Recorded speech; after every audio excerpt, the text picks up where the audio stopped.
Muchas gracias.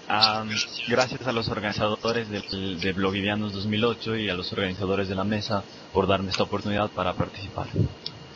En la primera parte de esta conversación voy a intentar ilustrar la manera en la que viejos fenómenos característicos de la emigración intelectual y de los blogs se conjugan y adquieren tonalidades distintas. Como ustedes verán, no voy a decir nada realmente nuevo. Se trata más bien de la combinación de fenómenos relativamente viejos que da como resultado algunos hechos novedosos. Y para ilustrar esto, voy a combinar fragmentos de mi experiencia personal con algunos.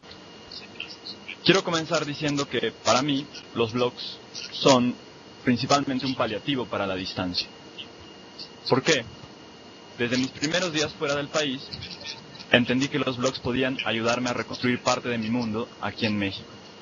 Escribiendo y leyendo posts, comentando y recibiendo comentarios, me sentí y me siento parte de una comunidad que de una u otra manera, hablando de política o de literatura, giraba y gira en torno a Bolivia.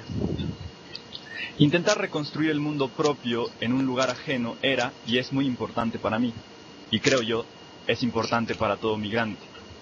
Se trata, me atrevería a decir, de una reacción casi natural al miedo que produce la posibilidad de olvidar de dónde venimos y por tanto de olvidar quiénes somos cuando nos vemos inmersos en un contexto cultural diferente.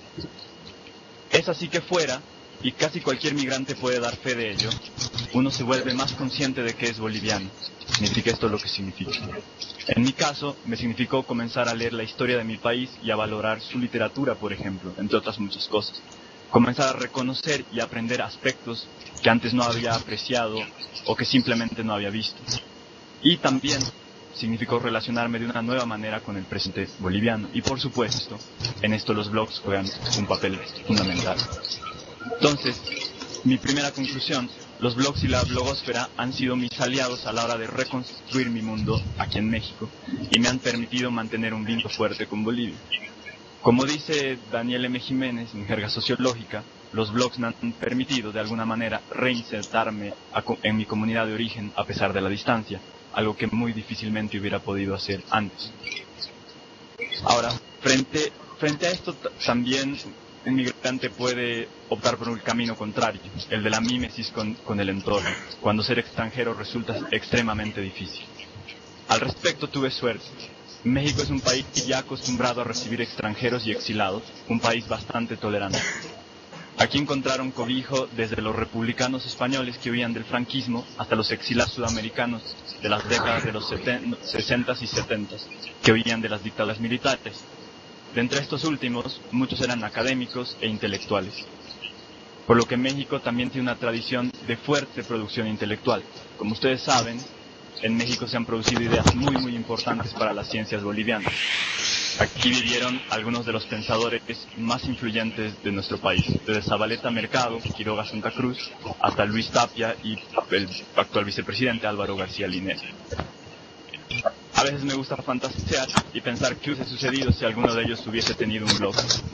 Hubiésemos podido quizá observar el nacimiento de categorías muy importantes para las ciencias nacionales de nuestro país, o hubiéramos podido disfrutar de la magnífica prosa de Quiroga Santa Cruz. Bueno, no nosotros, sino en el pasado. Hay quien piensa que alejarse del país le significa a uno alejarse de su realidad y lo incapacita para opinar acerca de esta, acerca de la realidad de su país, acerca de la realidad boliviana en este caso. Nada más falso. Si bien la distancia no permite al migrante disponer de fuentes de primera mano y debe limitarse a saber de Bolivia por lo que le dice la prensa y los blogs, por ejemplo, pensar el propio país a la distancia permite la ventaja del desapasionamiento, la distancia con el objeto de estudio, por ejemplo, que permite a veces una comprensión más precisa de los hechos. Segundo, las diferencias culturales nos obligan a pensar en aspectos que antes, por encontrarnos inmersos en el medio, no habíamos podido pensar. Por ejemplo, a mí me sorprendió mucho que México haya vivido una estabilidad política de 70 años, mientras que nuestro país tenga una tendencia hacia la inestabilidad política crónica. Esto obliga a preguntarse, ¿qué causa esta diferencia? Así, fenómenos que antes no se percibían, ahora parecen especialmente singulares. En términos más científicos, Digamos que uno tiene la posibilidad de renovar claves teórico-conceptuales y de pensar el país desde nuevos marcos, lo que creo yo es muy saludable y hace mucha falta en una blogosfera como la nuestra, en que muchas veces sobran las discusiones, pero son discusiones que a veces son solo series de insultos interminables, solo a veces. Segunda conclusión mía, entonces. El ojo del intelectual migrante puede, a veces, ver cosas que solo se pueden ver a la distancia. El blog puede ayudar a difundir esta visión del intelectual migrante, ¿no? Perdón, me dicen que me acerque al micrófono. Bien,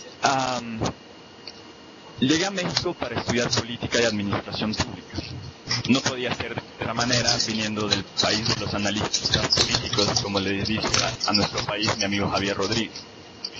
La blogosfera boliviana, como todos ustedes saben, está especialmente politizada, por lo que en ella, en la blogosfera, encontré un campo fértil para sembrar mis textos y participar en los siempre apasionantes debates sobre política.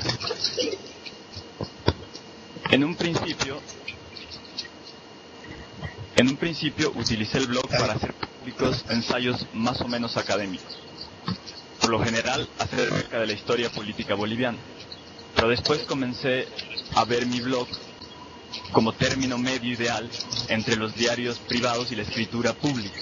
Esto porque el blog permite siempre la reescritura, ningún texto es definitivo. Bueno, esta idea no es mía, sino de una escritora mexicana que se llama Laya Jofre. Y así, entendiendo el blog como un lugar transitorio para mis textos, comencé a postear, si bien menos elaborados, más inmediatos. Además de esto, los blogs me han permitido, como a muchos otros, compartir mis opiniones sobre la realidad boliviana sin la necesidad de la intermediación de un medio.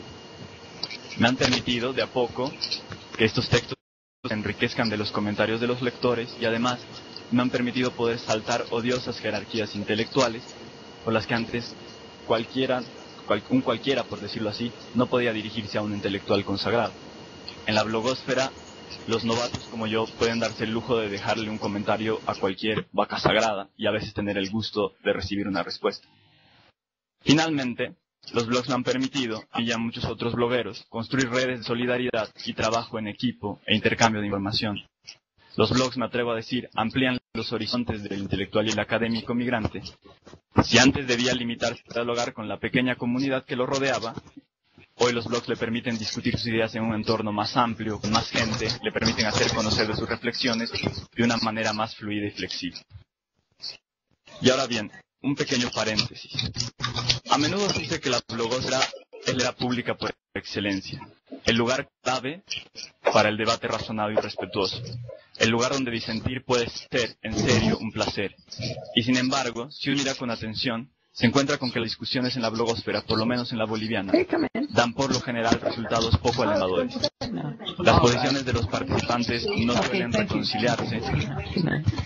Los argumentos no suelen contestar con otros argumentos, sino con insultos. Los debates suelen convertirse en riñas personales. La blogosfera no es, a lugares específicos, un lugar de diálogo. Todos pueden opinar, claro, pero sus opiniones son las menos de las veces escuchadas. Y un diálogo implica siempre hablar y escuchar. Este fenómeno no se da solamente en las discusiones sobre política. Y bueno, finalmente, si habría que resumir lo dicho en una sola frase, diría que probablemente los blogs han alterado radicalmente la experiencia de los intelectuales y académicos migrantes. Perdón desde ahora por hacer general una conclusión que en realidad debía ser particular. Les han permitido mantener vínculos que antes eran difíciles de mantener, compartir sus conocimientos de manera formal e informal, con el consecuente enriquecimiento que significa el debate, prescindir de las mediaciones en un tiempo en que los medios de comunicación están fuertemente cuestionados y saltar las jerarquías intelectuales, además de construir redes de cooperación. Me gustaría pensar que en el futuro más intelectuales y académicos van a compartir con nosotros sus textos. ¿Se imaginan un blog dedicado solamente a historia boliviana o uno dedicado a la literatura boliviana del 19? Se trata, desde mi punto de vista, de un futuro sumamente prometedor. Muchas gracias por haberle dedicado su tiempo a esta exposición